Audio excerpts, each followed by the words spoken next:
আসসালামু আলাইকুম রহমতুল্লাহ।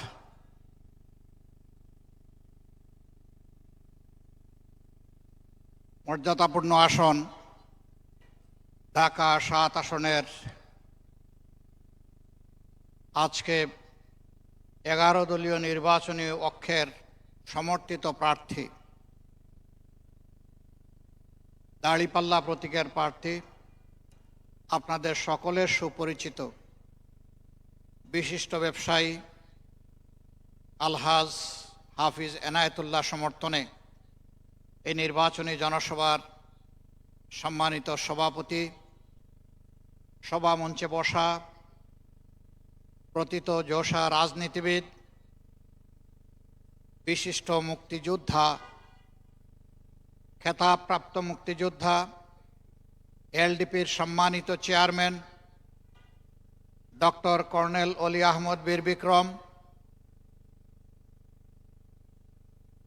বন্ধু সংগঠনসমূহের সম্মানিত নেতৃবৃন্দ, জামাতে ইসলামী ইসলামী ছাত্র শিবিরের নেতৃবৃন্দ, প্রিয় এলাকাবাসী ভাই ও বোনেরা, সাংবাদিক বন্ধুগণ, অনেকক্ষণ ধরে চলা এই জনসভা আপনারা সকলের বক্তব্য গভীর ধৈর্য সহকারে আগ্রহ নিয়ে শুনেছেন।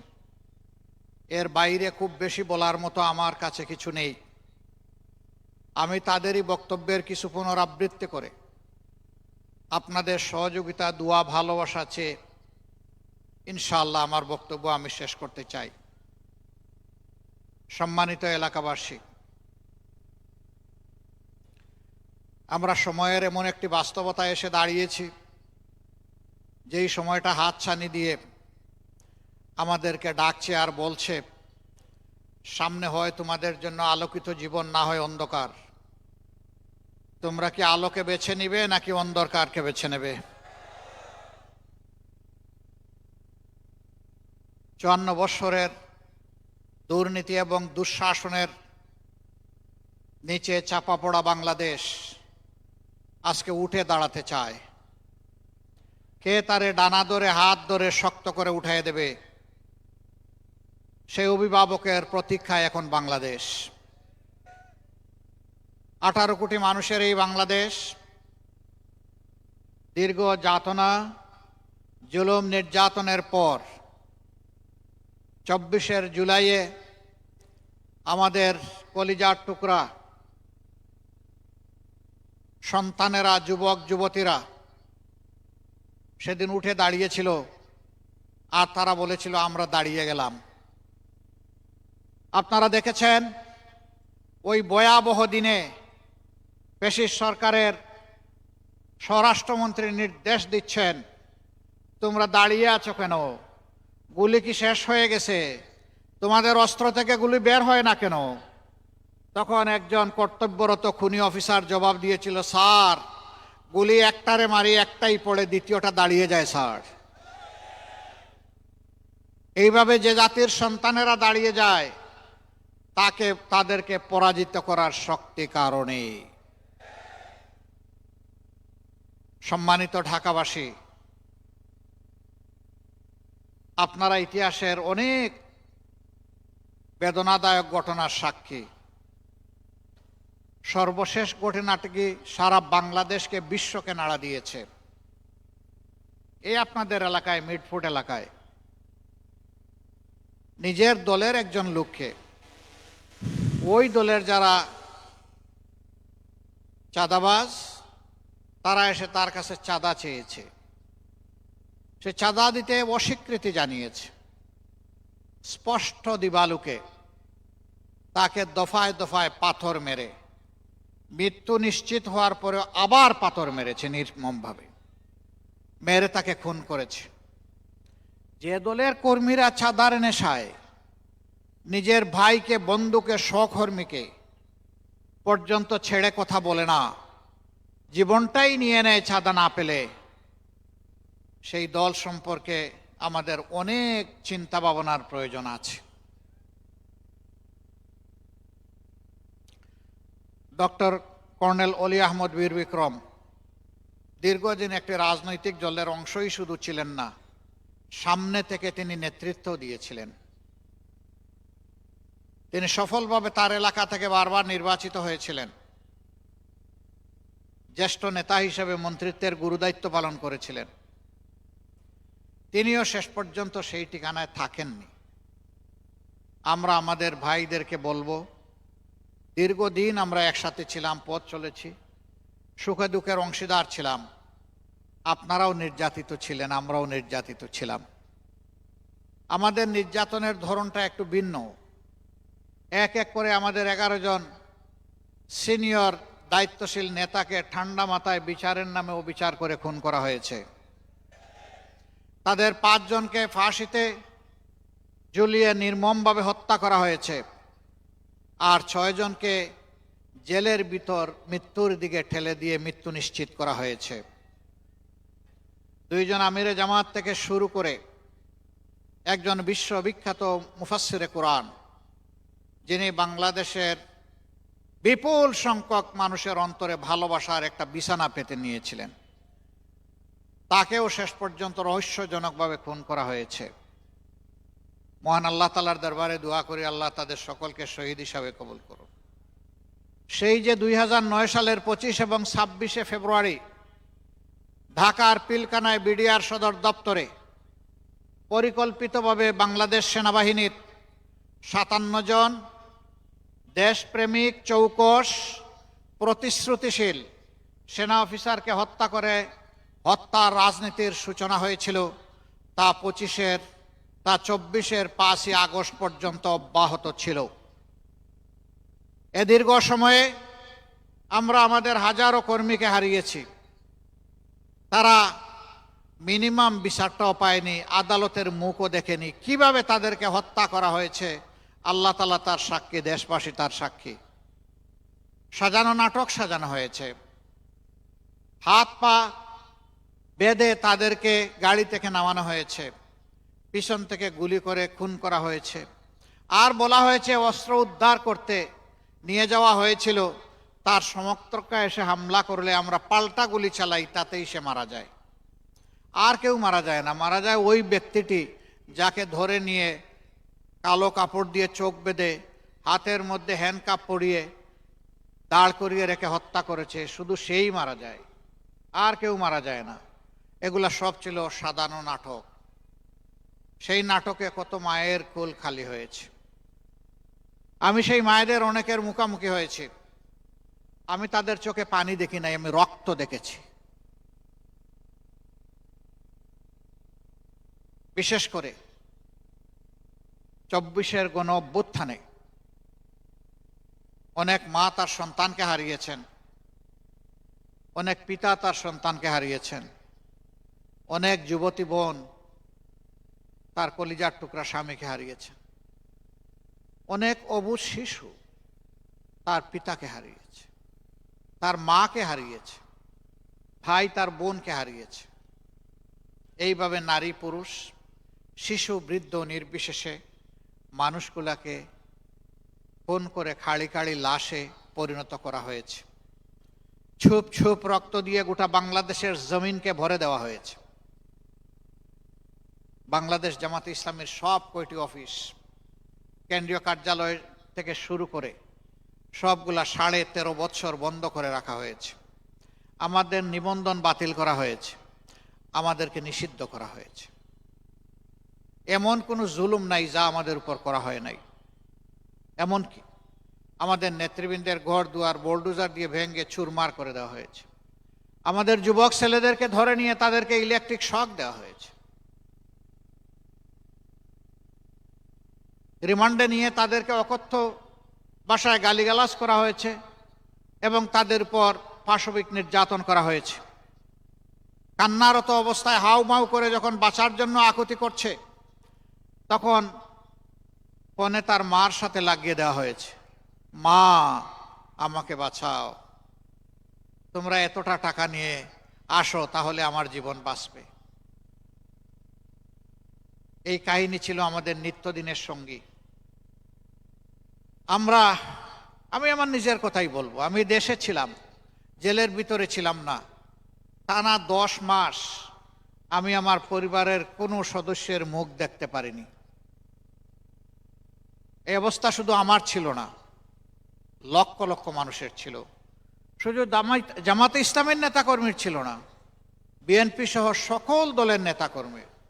এই যে বীর মুক্তিযোদ্ধা, যুদ্ধের সূচনা লগ্নে যিনি চিৎকার দিয়ে সাহস করে সিংহের মতো গর্জন করে বলেছিলেন, উই রিভল্ট, হে পাকিস্তান সেনাবাহিনী এবং শাসক, তোমাদের বিরুদ্ধে আমরা বিদ্রোহ করলাম, অস্ত্র হাতে নিয়ে যুদ্ধ নেমেছিলেন, সেই বীর বিক্রম মুক্তিযোদ্ধাকেও তারা রেহাই দেয়নি। চট্টগ্রামের আদালতে আইনকে সম্মান করে একটি মামলায় হাজিরা দিতে গেলে তার উপর হামলা করে তার মাথা ফাটিয়ে তাকে রক্তাক্ত করা হয়েছিল।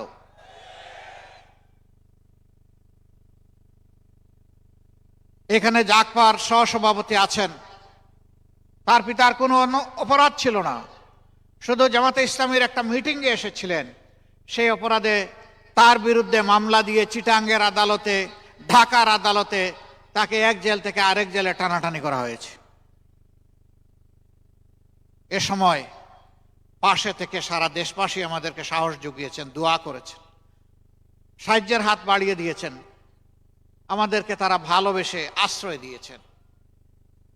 আমাদের মতো মানুষকে আশ্রয় দেওয়ার মানে ছিল জীবনের ঝুঁকি নেওয়া, সম্পদের ঝুঁকি নেওয়া, ইজ্জতের ঝুঁকি নেওয়া। তারা শুধু আল্লাহর জন্যই ঝুঁকি নিয়েছেন। আমাদেরকে আশ্রয় দেওয়ার অপরাধে অনেককে গ্রেফতার করা হয়েছে, জেলে পুরা হয়েছে, নেওয়া হয়েছে আমাদের সাথে। একটা সময় আদালত আমাদেরকে হয়তোবা জামিন দিয়েছে, কিন্তু জেদ মেটানোর জন্য যারা আমাদেরকে আশ্রয় দিয়েছিলেন তাদেরকে জামিন দেয়নি। আমরা যাদেরকে পছন্দ করি না তাদেরকে আশ্রয় দিয়েছে কেন? ও আমার মায়েরা, ও আমার বোনেরা, ও আমার ভাইয়েরা, আমাদের কঠিন কষ্টের সময় এই যে আপনারা আমাদেরকে আশ্রয় দিলেন, তার তো কোনো বিনিময় আমরা দিতে পারবো না এই জগতে। আমাদের কাছে তো কোনো প্রতিদান নেই। আমরা শুধু গভীর শ্রদ্ধা ভরে আজীবন আপনাদের কাছে কৃতজ্ঞ থাকব, আর আল্লাহ তাআলার কাছে দোয়া করব, আল্লাহ যেন দুনিয়া আখিরাতে আপনাদের মর্যাদা বাড়িয়ে দিন। যেভাবে বিপদে আমাদেরকে আশ্রয় দিয়েছিলেন, আল্লাহ যেন আখিরাতের বিপদ আপনাদেরকে দূরে ঠেলে দিয়ে, আপনাদের থেকে সরিয়ে দিয়ে আল্লাহ তাআলা তার মায়ার জান্নাতে নিরাপদ আশ্রয়ের ব্যবস্থা আপনাদেরকে করে দেন। প্রিয় দেশবাসী, আমাদের এই কান্না ভেজা দিনগুলো গিয়েছে। আমাদের যে নেতৃবৃন্দ সমস্ত যোগ্যতা উজাড় করে সততার সাথে আল্লাহকে ভয় করে দেশকে ভালোবাসে, মানুষকে ভালোবাসে, এই দেশে সেবা খেদমত করেছেন, রাজনীতি করেছেন, জগতের সবচাইতে নিকৃষ্ট অপবাদ তাদের বিরুদ্ধে দিয়ে তাদেরকে খুন করা হয়েছে। আল্লাহ আছেন না, সামিউন বাসির, তিনি সব কান্না শুনেন এবং তিনি সব মজলুমের চেহারা দেখেন। আল্লাহই হচ্ছেন মজলুমের প্রকৃত বন্ধু। আমরা শুধু আল্লাহকে বলতাম যে আল্লাহ, এই জনপদ থেকে জালিমদেরকে তুমি হটিয়ে দাও, কিন্তু কল্পনাও তো করিনি আল্লাহ তাআলা এরকম একটা সমাধান দেবেন। আলহামদুলিল্লাহ, আমরা সেজদায় পড়েছি। 5 তারিখ আমরা উল্লাস করি নাই, মিছিল করি নাই, স্লোগান দেই নাই। আমরা সেজদায় পড়ে কেঁদে কেঁদে আল্লাহ তাআলার শুকরিয়া আদায় করেছি, নিজেদের জন্য, প্রিয় জাতির জন্য। আল্লাহ তাআলা প্রিয় জাতিকে সেইভাবেই নাজাত দিয়েছেন।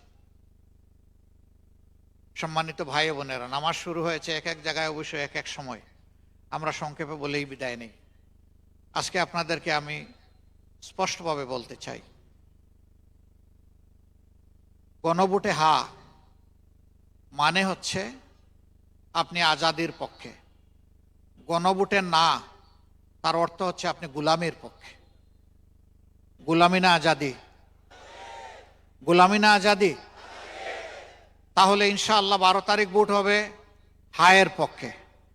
হাত তুলুন। আলহামদুলিল্লাহ, ঘরে ঘরে আমরা হায়ের পক্ষে ভোট সংগ্রহ করব ইনশাআল্লাহ। ইনশাআল্লাহ হা বিজয়ী হবে ইনশাআল্লাহ। হা ন্যায়ের পক্ষে, সত্যের পক্ষে, আধিপত্যবাদের বিরুদ্ধে, ফ্যাসিবাদের বিরুদ্ধে। ফ্যাসিবাদ যাতে আর ফিরে না আসে এই জন্যই হা। যারা ফ্যাসিবাদের পৃষ্ঠপোষক তারা বলবে না। আমরা যারা ফ্যাসিবাদ চাই না দেশবাসী বলবো হা। ইনশাআল্লাহ দেশবাসীর হাই বিজয়ী হবে ইনশাআল্লাহ। 2 নম্বর, আমরা 11টি দল এক হয়ে আপনাদের খেদমতে এসেছি। আমাদের কোনো খায়েশ নাই গদি অলঙ্কৃত করে, মানুষের টাকা চুরি করে, লুটপাট করে বিদেশে বিগমপাড়া গড়ার আমাদের কোনো ইচ্ছা নেই। আমরা আপনাদের আমানতের পাহারাদার হতে চাই, চৌকিদার হতে চাই। যদি আমাদের উপরে এই আমানত দেন, আল্লাহ যদি হায়াতে বাঁচায় রাখেন, 5টা বছর আমরা আপনাদের চৌকিদারের দায়িত্ব পালন করব। অতীতে যারা নির্বাচিত হয়েছিলেন তারা দেশের মালিক বনেছিলেন। আমরা স্পষ্ট ঘোষণা করেছি আমরা মালিক হব না, ইনশাআল্লাহ আমরা সেবক হব। মা বোনেরা এখানে এসেছেন, জুলাই যুদ্ধে তাদের অবদান ছিল না? ঢাকা বিশ্ববিদ্যালয়ের ছেলেদেরকে যখন কাবু করে ফেলেছিল, তখন 2টা জায়গা থেকে বিস্ফোরণ ঘটেছিল। একটা হচ্ছে প্রাইভেট বিশ্ববিদ্যালয় সমূহের শিক্ষার্থীরা, ছেলেমেয়েরা বের হয়ে এসেছিল। আর একটা হলো মায়েরা তাদের সন্তান, কচি সন্তান কুলে নিয়ে রাস্তায় নেমে এসেছিলেন। এটা গোটা জাতিকে উজ্জীবিত করেছিল। আমরা মায়েদের কাছে ঋণী, আমরা ওই সমস্ত তরুণ তরুণী, যুবক যুবতীদের কাছে ঋণী। আজীবন তাদেরকে শ্রদ্ধা জানিয়েই যাব ইনশাআল্লাহ। এই বাংলাদেশকে নারী পুরুষ সকলে মিলে সমবেতভাবে গড়ে তুলব ইনশাআল্লাহ। আমরা কোনো ব্যবধান ধর্মে, বর্ণে, জাতে পাতে আমরা রাখবো না। আমরা এই জাতিকে বিভক্তিতে আর দেখতে চাই না। আমরা একটা ঐক্যবদ্ধ জাতি চাই। যারা বিভক্তির পক্ষে কথা বলবে ধরে নিতে হবে তারা দেশকে ভালোবাসে না, তারা মানুষকে ভালোবাসে না। যারা পিছন নিয়ে কামড়া কামড়ি করবে বুঝতে হবে তাদের সামনে আগানোর কোনো চিন্তা নাই এবং যোগ্যতা নাই। আমরা পিছন নিয়ে কামড়া কামড়ি করতে চাই না, আমরা সামনে এগিয়ে যেতে চাই জাতিকে সাথে নিয়ে ইনশাআল্লাহ। এই 7 আসনের অনেক সমস্যা আছে আমরা জানি। এটা পুরান ঢাকা, অর্থাৎ এটাই Dhaka. Old is gold, gold is old and old is gold. সোনা যত পুরান হয় তত মজবুত হয়, খাঁটি হয়। আর পুরাতন জিনিস যখন অতি পুরাতন হয়ে যায় তখন এটা সোনায় পরিণত হয়ে যায়। আমরা পুরান ঢাকাকে আধুনিক বানাবো না, আমরা পুরান ঢাকাকে সোনা বানাবো ইনশাআল্লাহ। সেই সুযোগটা আপনারা আমাদের হাতে তুলে দেন। আমরা কথা দিচ্ছি, কথা রাখবো ইনশাআল্লাহ। আমরা 5 তারিখের পরে বলেছিলাম আমরা চাঁদাবাজি করব না। আমরা কি চাঁদাবাজ? আমরা বলেছিলাম আমরা দুর্নীতি করব না। আমরা কি দুর্নীতিবাজ? বলেছিলাম মামলা বাণিজ্য করব না। আমরা কি মামলাবাজ? আমরা কথা যখন রেখেছি কথা তখন রাখবো ইনশাআল্লাহ। এখন যারা বলবেন আমাদের বাইরে গিয়ে যে আমরা দুর্নীতিমুক্ত বাংলাদেশ আপনাদেরকে উপহার দেব, আগে দুর্নীতিমুক্ত বাংলাদেশ গড়ার আগে নিজেদেরকে আগে দুর্নীতিমুক্ত করুন। বগলের নিচে ঋণ খেলাফিদেরকে নিয়ে সংসদ নির্বাচন করবেন আর জনগণকে আপনারা ন্যায় ইনসাফের বাংলাদেশ উপহার দেবেন। এ সমস্ত গুম পাড়ানো, মন বুলানো গান আর চলবে না। সদিচ্ছা থাকে আগে এদেরকে আপনারা বাদ দেন, বাদ দিয়ে বলেন দেখেন আমরা এভাবেই দুর্নীতিমুক্ত বাংলাদেশ গঠন করব। আমরা আপনাদেরকে মুবারকবাদ জানাবো, জাতীয় আপনাদেরকে মুবারকবাদ জানাবে।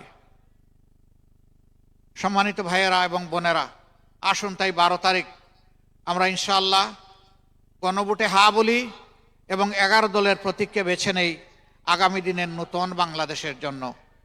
যুবক যুবতীরা, আমরা ভাই বোন তোমাদের হাতে কোনো বেকার ভাতা তুলে দিতে পারবো না এবং দিব না, বরঞ্চ আমরা তোমাদের হাতে মর্যাদার কাজ তুলে দিতে চাই, যাতে সম্মানের সাথে তোমরা গর্বিত নাগরিক হিসাবে এই দেশের অগ্রগতিতে অবদান রাখতে পারো। যুবকরা যুবতীরা ইতিমধ্যেই জানিয়ে দিয়েছে তারা ন্যায়ের পক্ষে আছে, তারা চাঁদাবাজদের পক্ষে নাই। 5টা বিশ্ববিদ্যালয়ে সেই রায় দেওয়ার মাধ্যমে গোটা জাতির চোখ খুলে তারা দিয়েছে। তোমাদেরকে মোবারকবাদ। আমরা ঢাকাবাসীকেও মোবারকবাদ জানাচ্ছি। আপনারা যেভাবে আমাদের ডাকে সাড়া দিচ্ছেন আমরা আশাবাদী 12 তারিখ বাংলাদেশের 18 কোটি মানুষের বিজয় হবে ইনশাআল্লাহ। বিশেষ কোনো দলের বিজয় নয়, আমরা জনতার বিজয়, 18 কোটি মানুষের বিজয় চাই। আল্লাহ আমাদেরকে কবুল করুন। এবার আমি আপনাদের সকলের পক্ষ থেকে 11 দলের পক্ষ থেকে এই এলাকায় যাকে 11 দলের পক্ষ থেকে আমরা সংসদ সদস্য পদপ্রার্থী হিসাবে আপনাদের সামনে উপস্থাপন করেছি, আমাদের ভাই হাফেজ জনাব এনায়েতুল্লাহ সাহেবকে আমরা ইনসাফের প্রতীক দাড়িপাল্লা তার হাতে তুলে দিলাম। ভাই মার্কা আছে? কোন সে মার্কা? বোন মার্কা আছে? কোন সে মার্কা? ইনশাআল্লাহ ইনশাআল্লাহ লিল্লাহি তাকবীর। আসসালামু আলাইকুম ওয়া রাহমাতুল্লাহ।